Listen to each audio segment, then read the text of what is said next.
Hey YouTubers, what's up? It's me, yours truly. I am back to post a quick video, actually a video response to STexannl's video thread that he just put up.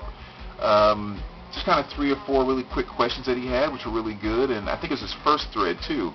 So I wanted to make sure that I had a chance to respond to that and throw in my 2 cents, and as always, see what you guys think. So first question was, name, I guess, one or some of the most overappreciated albums and some of the most underappreciated albums. So let's start with the underappreciated.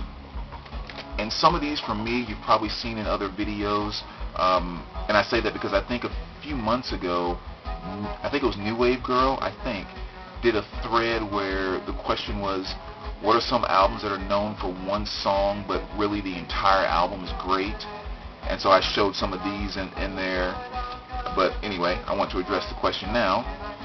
So here's one I've probably shown 3 or 4 times in videos, which is In This Moment's Beautiful Tragedy.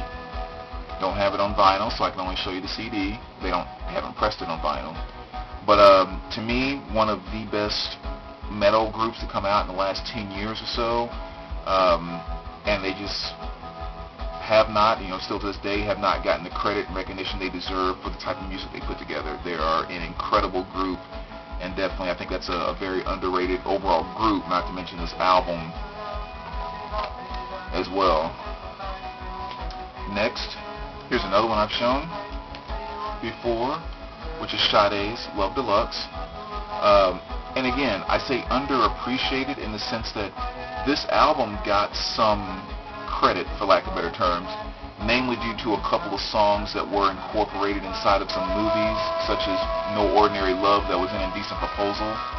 But still, in my mind, this was one of the top 10 smoothest, not even R&B or jazz, but just kind of easy listening, smooth groove type records ever. One of the top 10, without question. So the fact that it never got a claim on that level, to me, means that this album is definitely very underappreciated. So that's Sade. Next, actually what we're listening to right now, I think is another good one. Belle and Sebastian.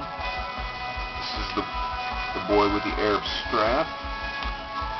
And this is one of those albums, there was one song that was featured on the movie High Fidelity when I first heard them. And I went and picked it up and really kind of discovered that every song was great.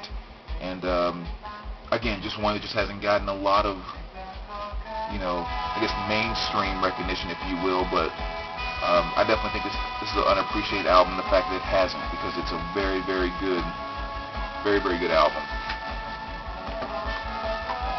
Next one here. This is a group I just really learned about a little bit over 6 months ago.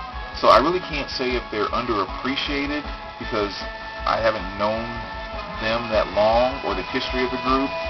But I guess just the fact that I listen to a lot of different music and talk with a lot of different people that listen to different music, and this was never mentioned to me, just makes me assume it was an underappreciated album. But it's Gemini's Wild Nothing.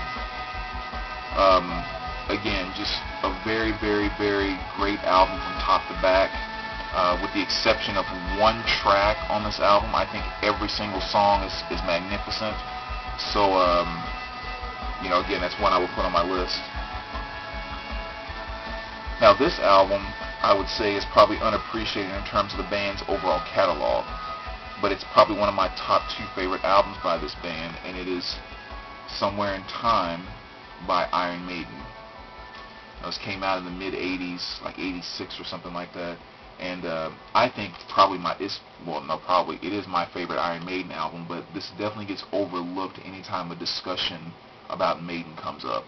It's always Number of the Beast, Killers, all of that, which are also great albums, but this one's definitely an underrated album by them.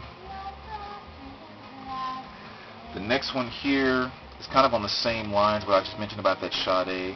This is an album that the group got fairly big. This album did get some recognition, but it was still not, in my opinion, recognized to the level that it should have been, and that is the Black Crowes. You know, and this is the Southern Harmony and Musical Companion. And again, every single track on this album, with the exception of 2, in my opinion, perfect tracks from front to back. And just the fact this album doesn't show up on a lot of your, you know, top 50 greatest albums of all time and that type of thing, that is, to me, gives me the impression that this album is way underrated, because it just does not get much better in terms of that perfect mixture between just good old-fashioned classic rock and southern rock, along with a little bit of blues kind of brought in. I mean, it's just perfection without question. So that's definitely an underrated album in my opinion. And last but not least, the most underrated album that I didn't even have to think about this one when I first read the question, Seal 4. I have never heard so much emotion packed into an album as I have with this one, from front to back. How Seal does that, I have no idea. I mean, where that stuff comes from him, you know, it's just pure emotion. It's not even music. It's just almost like he could pour it in a jar and give it to you. That's just how strong it comes out in this album. And that one fact alone just makes me feel like, how come this album was never the talk everywhere? I mean, it never was, and I'll never understand that, because this guy he's an absolute genius. He's a total genius. But so that's my underrated / underappreciated albums. Now for the overappreciated, I'm gonna kind of do the same disclaimer that Dan put out there. This is my opinion. I only picked one album. I picked out a few, but I thought I'm not going to hurt a lot of people's feelings, so I'm just going to pick out one that really jumps out at me. It's strictly my opinion, and I think I'm self-aware enough, too, to say the fact that I think it's overappreciated or overrated is not necessarily because it's so bad, but just because, for whatever reason, I can't take it in. I don't get it. You know, as much as I look for it and strive to, as many times as I listen to the album, I just don't get it. So the one overappreciated album, for me, don't start yelling, it's the Beatles' White Album. And I can hear Joseph cussing at me right now. And there's Long Lost LP Man cussing at me right now. But let me explain, as I always have to do when I say anything negative about the Beatles. The Beatles, to me, are one of the top 5 greatest bands of all time, without question. They're right there. They have done something that I think no other band will ever do in the history of the world of music, human existence, period. So much groundbreaking stuff, great albums, incredible songs, on and on and on. Now, with all that being said, knowing that's the way I feel about them, it seems to me that people have still pushed this album so far above that, and I just don't hear that greatness in this album. I hear a great album, but I just don't hear it to the degree that it just seems like it's too overappreciated to me. And just when it comes to the White Album, I would much rather go listen to Sgt. Pepper's. I would much rather listen to Revolver. Well, maybe not Revolver. Maybe not. But Rubber Soul, Meet the Beatles. All those albums to me just trump the White Album. So to me, this is just kind of an overrated album. And again, I know that's complete sin to say that, but hopefully you'll kind of understand where I'm coming from on that. Well, let's move on to question 2. Calm you guys down a little bit. As popularization of vinyl, is it beneficial or hurtful? I think it's beneficial. I think it's beneficial because, I mean, simply put, record execs, record companies, they could care less about a lot of the things that we care about when it comes to music. They want to turn a profit. How do they turn a profit? We need people to buy stuff. What are they going to buy, or whatever they are buying, we're going to put out there. I mean, simple supply and demand. So I think the more people, show them that we want this, and I think we're starting to see indications of it already, because have you noticed kind of a lot of the reissues that are just kind of popping up out of nowhere. You know, no big release dates or something like that set. Just boom, here it is. Boom, here it is. I think it's definitely an indication that record companies are saying, you know, hey, it's not only the 60-year-old geezers that are still trying to grab records. Here's 14, 15, 16, 17-year-olds buying modern-day stuff, and they're pressing it. So I think the more popular it becomes, it certainly can't hurt. I mean, the only thing we'll have to complain about is, okay, well, now they're pressing, you know, Justin Bieber, or whatever, on vinyl now. You know, even then, so what? It's one more vinyl record that's out there, one more artist to choose from, and I think by doing that, you've just opened up the vinyl market to another set of people who typically may not buy vinyl. You know, I don't see a lot of 13, 14-year-old girls in my local record store buying vinyl. You start putting some Justin records out there, I guarantee there will be a few. So, yeah, I think the more popular it becomes, just like everything else, there will be more of it for us. More numbers, more pressings, on and on.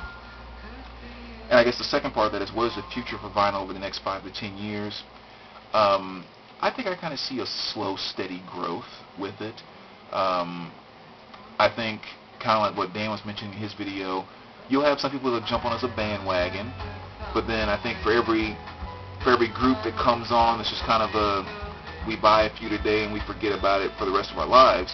There'll be a few that'll come on, that'll catch the bug, and you know, they'll be out there just buying thousands and thousands of vinyl throughout their lifetime as well. So I think it will continue to be a steady growth. I think it'll be steady too because it's not a new format. You know, if it was like some new technology that came out, like, you know, MP3s did a little while ago and how CDs did before, there's always a huge spike with the new formats and they kind of fall off, where vinyl had its spike and it definitely had its huge drop. So it's kind of like, it's not the new thing to cause all of this stir. It's always been around. It's actually coming out of a hole. It's going to be pretty consistent. There's no vinyl bubble to bust right now, I guess. So I think it's going to be pretty steady long term. Hope that made sense. I feel like I'm just rambling right now. But anyway, last question, question 3. If you could make a record, kind of what would you do with it in terms of how you would set it up and all that good stuff? There's only a couple of things that I would be particular about. I definitely believe in having some type of a very solid cover to it. Again, you have the whole flimsy thing and just kind of not really having the support, very easy to bend, crease, all that stuff. That's one thing I definitely hate about picking up a vinyl and feeling like it's so fragile. Even though we treat them that way, they shouldn't feel that way. So that would be one thing. The second thing I would do, let me actually pull this out as an example. Here we go. I would not put any paper sleeves inside the vinyl. I would want to have everything in this thick clear polys like this. Matter of fact, I think it'd be very cool to have some of the thick polys like this and have kind of like a picture disc type effect with a nice heavy duty poly sleeve. That's one thing I would definitely do with my record. Let's see, so yeah, thick cover, the poly sleeves, and the only other thing, I would try to establish some type of a simple identity marker for my group or my records or whatever the case may be. And actually a good example I could use would be Bella Sebastian again. One thing about their records, and actually let me just grab this really quick and I can show you. Sorry, Layla. Almost stepped on my dog. Let's see. I'm sorry, I almost stepped on you. Almost crushed my dog there. Like with the Bella Sebastian, you know, they have pretty simple covers. It's usually just kind of a picture of someone, but they do that tint that they put on their LPs. Like on this one, you know, they have the green, and then if you look at the Right About Love, they did it in the pink, and then they have, well, this is kind of part of Bella Sebastian, so to speak, but God Help the Girl, kind of the gray here, and then if you look at the milk, it's kind of a silverish type. So it's kind of like when you walk into a store, I mean, you could almost tell from 10, 15 feet away all the Bella Sebastian LPs, because that's just kind of a trademark, is that whatever that tint color is that they put on them, there's like a yellow one and on and on. So I think that's kind of a nice little thing to kind of, you know, make your stamp, make your album stand out, and not have to get necessarily all wild with the covers, keeping it fairly simple. So I would like to come up with some type of a concept for my album that would, you know, kind of do that same thing. But other than that, that's kind of my response to STexannl's questions. And as always, let me know what you think. Take it easy on me when it comes to those Beatle comments. Again, I gave that band a lot of credit, so don't be too harsh. But take care, YouTubers. I'll talk to you soon.